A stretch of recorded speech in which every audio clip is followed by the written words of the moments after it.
E aí, tudo bem contigo, né? Sou o professor Fabiano Pereira, eu estou passando por aqui para a gente dar continuidade ao nosso curso de Direito Administrativo. Estamos avançando bastante, já estamos quase finalizando o tópico sobre administração pública direta, indireta e terceiro setor. Nós estamos agora finalizando o estudo sobre terceiro setor. A administração direta e indireta já foi, agora nós estamos focados aí no estudo do terceiro setor. Estamos analisando entidade por entidade para favorecer o seu conhecimento e permitir que você possa gabaritar as questões na hora da prova. E se por acaso você ainda não é inscrito ou inscrita em nosso canal, aqui tem um quadradinho para você clicar e se inscrever agora. Faz isso aí, é rapidinho. Para você é só um clique, mas para a gente é muito útil, porque vai fazer o nosso canal crescer e quanto mais nosso canal crescer, mais vídeos de qualidade nós vamos disponibilizar para você. E o que é mais bacana, de forma 100% gratuita. Combinado? Então vamos lá. Hoje nós vamos dar continuidade ao estudo do terceiro setor e vamos falar sobre as famosas organizações sociais. Já falamos na aula passada sobre os serviços sociais autônomos, ou seja, sobre as entidades do Sistema S, e hoje nós vamos falar sobre as organizações sociais. O que eu quero que você entenda de início é o seguinte: a organização social nada mais é do que uma pessoa jurídica de direito privado sem fins lucrativos. Então essa entidade, ela não integra a administração pública direta, nem a direta, nem a indireta. Assim como acontece com os serviços sociais autônomos, que também não integram a administração pública brasileira. E também não se trata de uma entidade nova. Eu não posso dizer que foi criada uma organização social, que é uma entidade, que tem uma estrutura nova, que vai ter esse nome para sempre, enquanto ela existir. Não. O que é a organização social? A organização social, em termos bem objetivos e diretos, nada mais é do que uma certificação que é concedida a uma pessoa jurídica de direito privado sem fins lucrativos. Então entenda o seguinte: já existe uma ONG. Essa ONG atua em determinada área, ela já existe, ela já presta, ela já executa atividades de caráter social, ela já existe. Aí, em determinado momento, o poder público certifica, qualifica essa ONG, essa pessoa jurídica de direito privado sem fins lucrativos, como organização social. Então ela era, no primeiro momento, simplesmente uma ONG. Em determinado momento, quando ela assina um contrato de gestão com o poder público, ela passa a se chamar organização social. Ficou claro para você? Então é isso que eu quero que você entenda. Ela não foi criada como uma organização social, não. Era uma pessoa jurídica de direito privado qualquer, que executava atividades de caráter social, assistencial, sem fins lucrativos. Aí, em determinado momento, ela recebeu um título. A partir de agora, eu sou poder público, você assinou comigo um contrato de gestão, então você passa a se chamar organização social. Está aqui o seu comprovante, está aqui o seu título, a sua qualificação de organização social. Então essa qualificação ela é temporária. Quanto tempo ela vai durar? Não sei. Vai depender muito do contrato de gestão que foi firmado entre o poder público e essa pessoa jurídica de direito privado sem fins lucrativos. Ficou claro? Então muita atenção quando for responder as questões de prova. Por quê? Porque você pode se deparar com uma afirmação em prova dizendo o seguinte: que as organizações sociais são fruto, são consequência do fenômeno da publicização. O que é isso? Consequência do fenômeno da publicização. Eu já te explico. Significa o seguinte: vou fazer um paralelo para ficar mais fácil se assimilar a informação. Quando eu digo para você que o poder público realizou uma privatização, o que é que lhe vem à mente? Significa que o poder público vendeu uma entidade pública. Mais ou menos por aí mesmo. Então veja só, vamos pegar aqui o setor de telecomunicações. Até a década de 90, quem é que executava essa atividade, esse serviço de telecomunicações no Brasil? O poder público, o Estado. Então nós tínhamos companhias públicas que prestavam esse serviço de telecomunicações. Mas na década de 90, decidiu-se por política pública simplesmente realizar-se uma licitação E os vencedores dessa licitação começaram a prestar aquele serviço de telecomunicações. Então o poder público chegou particular e falou: quem venceu a licitação foi você? Agora você é que vai prestar esse serviço. Não quero mais saber disso. Você que vai prestar e eu só vou fiscalizar. E para eu fiscalizar, eu vou criar, por exemplo, a Agência Nacional de Telecomunicações. Então assim foi feito esse fenômeno de privatização na área de telecomunicações. Óbvio, aqui de uma forma bem objetiva e direta para você responder as questões de prova. Quando nós falamos então de privatização, veja, quem prestava o serviço? O poder público. E aí o poder público transfere a execução desse serviço para um particular, que até então não prestava aquele serviço. Ele não tinha um know-how na área. A partir daquele momento é que ele vai acumular um know-how naquela área, porque o serviço era prestado inicialmente pelo poder público. Ele podia até ter um know-how, mas porque ele prestava esse serviço em outros países do mundo, mas não no Brasil, porque esse serviço era concentrado nas mãos de quem? Do Estado. Então isso era privatização. Particular, você agora vai fazer isso. Mesmo que você não saiba, aprenda e vá fazer. Mais ou menos por aí. Quando nós falamos em fenômeno da publicização, a situação é a seguinte. De um lado, eu tenho uma entidade administrativa que presta um serviço. E de outro, eu tenho uma pessoa jurídica de direito privado, sem fins lucrativos, que presta o mesmo serviço, executa a mesma atividade. Vou dar um exemplo mais claro aqui. Suponhamos que nós tenhamos uma fundação pública que atue na área de educação ambiental. Só que nós sabemos que na iniciativa privada, nós também temos várias entidades privadas que fazem a mesma coisa, educação ambiental. Porém, o governo pode estar percebendo o seguinte: rapaz, eu estou com essa fundação aqui, que hoje a abrangência dela é sobre mais ou menos 500 mil pessoas. As atividades que ela exerce abrangem mais ou menos 500 mil pessoas. E a despesa que eu tenho com essa entidade por ano é de aproximadamente 50 milhões de reais. Eu tenho uma entidade privada, que eu estou observando aqui há faz tempo, o alcance dela é de 5 milhões de pessoas. E pelas contas que eu estou vendo dessa entidade aqui, ela gasta 10 milhões de reais por ano. Ou seja, ela abrange 10 vezes mais pessoas do que essa fundação pública e gasta 5 vezes menos. Poxa, essa fundação não está sendo eficaz, não está sendo eficiente na execução de suas atividades. Aí o poder público começa a perceber que para ele é muito mais vantajoso extinguir aquela fundação e começar a investir em uma entidade privada que execute uma atividade muito parecida com aquela atividade da fundação. Então, eu tinha uma atividade privada que era exercida por aquela pessoa jurídica sem fins lucrativos. Essa entidade privada aqui. Sempre atuou na área de educação ambiental. Aí chega um determinado momento que o governo chega para ela e fala: olha, você quer assinar comigo um contrato de gestão? Quero, uai. O que vai acontecer se eu assinar um contrato de gestão? Vai ser o seguinte: você vai continuar fazendo o que você faz hoje.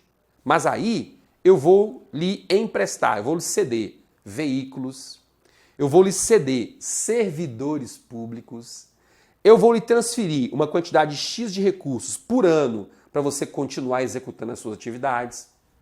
Cara, vai mudar o que para essa entidade privada? Praticamente nada. Ela vai continuar fazendo a mesma coisa, porém agora com muito mais estrutura. Se a abrangência dela já era muito grande, a tendência é que aumente ainda mais, com esse upgrade que vai ser dado pelo poder público. Só que ela executava uma atividade privada. Então, quando o poder público começa a apoiar, a incentivar as atividades dessa entidade, nós dizemos que está acontecendo uma publicização. É como o governo estivesse ali publicizando, abraçando as atividades daquela entidade, que era privada, tornando-as quase que públicas. Está entendendo? Então esse é o fenômeno da publicização, se por acaso você encontrar isso em prova. Cuidado, as atividades dessa entidade privada não deixarão de ser privadas. Ela continuará sendo regida pelo direito privado, mas agora ela começa a receber alguns incentivos do poder público para continuar executando aquelas atividades. Só isso e mais nada. Então veja só, um ponto importante. Essa entidade privada recebe uma qualificação de organização social por tempo determinado. E para responder as questões de prova, a informação mais importante, sem sombra de dúvidas, é a seguinte. Essa entidade recebe a qualificação de organização social depois que ela assina um contrato de gestão com o poder público. O que é um contrato de gestão? É um contrato que vai dizer quais serão as obrigações do poder público em relação àquela entidade e quais serão as obrigações daquela entidade privada perante o poder público, depois que for assinado o contrato de gestão. Provavelmente o poder público vai colocar no contrato o seguinte: eu vou lhe emprestar, ou seja, eu vou lhe ceder alguns servidores, alguns veículos, alguns bens públicos, vou lhe passar uma quantidade X de recursos por mês. Por outro lado, você vai ter que vai aumentar a abrangência das suas atividades, vai ter que alcançar um número maior de pessoas, vai ter que desenvolver mais projetos. Basicamente, é assim que funciona o contrato de gestão, tá bem? Então veja, em outros momentos aqui no curso, nós já falamos sobre a agência executiva, tá lembrado? Tá lembrada? A agência executiva também assina um contrato de gestão com o poder público. Só que o interessante é o seguinte: quando a agência executiva assina um contrato de gestão com o poder público, a agência executiva tem a sua autonomia ampliada. Tá lembrado? Tá lembrada? A agência executiva tem a sua autonomia ampliada. Aqui, quando uma entidade privada assina um contrato de gestão com o poder público, ela acaba tendo a sua autonomia limitada. Ah, é o contrário, professor? É o contrário.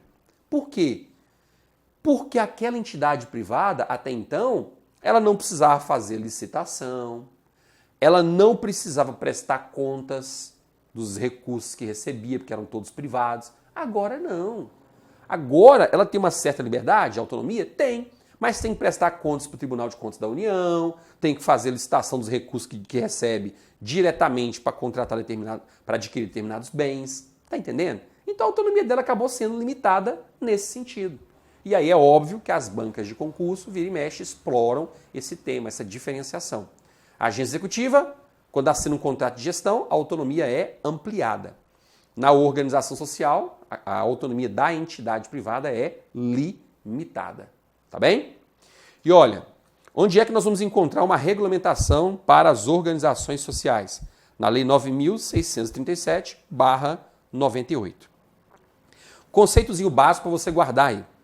Nos dizeres de Maria Silva Zanella de Pietro, organização social é a qualificação jurídica dada a pessoa jurídica de direito privado, sem fins lucrativos, instituída por iniciativa de particulares, tá vendo aqui?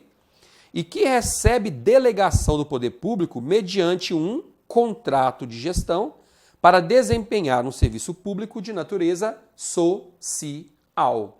Então guarde isso. É uma pessoa jurídica de direito privado que assina um contrato de gestão com o poder público. A partir do momento que ela assina o contrato de gestão, aí sim é que ela começa a ter direito a esses benefícios. Não vamos dizer ter direito, não. Que ela começa a poder gozar desses benefícios. Não quer dizer que ela vá gozar desses benefícios que eu citei, tá ok? Mas ela pode começar a vir a gozar amanhã ou depois. A decisão sobre a concessão da qualificação é de natureza discricionária. De competência de quem?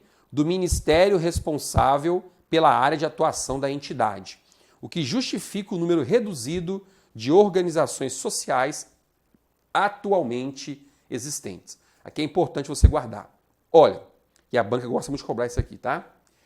Organização social é qualquer entidade privada que pode receber essa certificação? Em tese, não. Por quê? A entidade privada que estiver interessada em receber essa qualificação de organização social, ela vai formular esse requerimento perante o ministério que atua na área que ela hoje está executando as suas atividades. Essa entidade que eu usei como exemplo atuava na área do meio ambiente. Então, se ela quiser se tornar uma organização social, ela vai ter que ser certificada, vai receber a qualificação de quem? Do Ministério do Meio Ambiente. Porém, a Lei 9.637/98 estabelece uma série de requisitos que devem ser observados. Ainda que essa entidade privada cumpra todos os requisitos previstos em lei, isso não lhe garante que vai receber a qualificação de organização social. Por que isso não lhe garante? Porque o Ministério vai analisar uma série de situações, uma série de circunstâncias, e se entender conveniente ou oportuno, aí sim é que vai emitir aquela qualificação de organização social para a entidade privada. Então, é uma decisão de natureza discricionária, ou seja, ainda que essa entidade privada cumpra todos os requisitos previstos em lei, o poder público não está obrigado a emitir aquela certificação, a conceder a qualificação de organização social. E se é uma atividade, uma decisão discricionária, a gente percebe que a quantidade de organizações sociais hoje no Brasil acaba sendo pequena. E mesmo porque elas podem receber muitos benefícios. Então o poder público tem que ser mais criterioso na hora da concessão das qualificações, para evitar o que no Brasil a gente tem pouco, né? Fraude, para evitar fraudes. Quais são os incentivos que podem ser concedidos pelo poder público? Primeiro, destinação de bens públicos mediante permissão de uso, ou seja, não vai doar os bens, vai, entre aspas, emprestar, mediante permissão de uso e dispensada a licitação para o desenvolvimento de suas atividades. Segundo, dispensa de licitação para a celebração de contratos de prestação de serviços relativa às atividades contempladas no contrato de gestão, no âmbito da esfera de governo onde foi obtida a qualificação. Então, olha só que interessante. Nesse caso, o governo federal concedeu, através do Ministério do Meio Ambiente, concedeu uma certificação de OS para uma entidade privada. Aí, o Ministério do Meio Ambiente hoje quer contratar alguém para executar um programa de educação ambiental em todo o país. Nesse caso, é possível que o Ministério do Meio Ambiente contrate essa organização social sem precisar fazer licitação. Porque o artigo 24 da Lei de Licitações diz que a licitação será dispensável nesse caso, porque ela atua justamente na área de educação ambiental e o governo já conhece as atividades exercidas por essa entidade. Então pode contratá-la sem licitação. Tá bem? E seção especial de servidor público com ônus da remuneração suportada pelo órgão de origem. Pegando o exemplo que eu trouxe, tínhamos uma fundação que tinha, 30 servidores. Essa fundação foi extinta. Alguns servidores foram aproveitados pelo Ministério do Meio Ambiente, outros pelo IBAMA, e aí uns 5 servidores foram cedidos, emprestados para essa entidade que recebeu, essa entidade privada que recebeu o título de organização social. Foram emprestados. Se amanhã ou depois acabar esse contrato de gestão, esses servidores voltam para o poder público.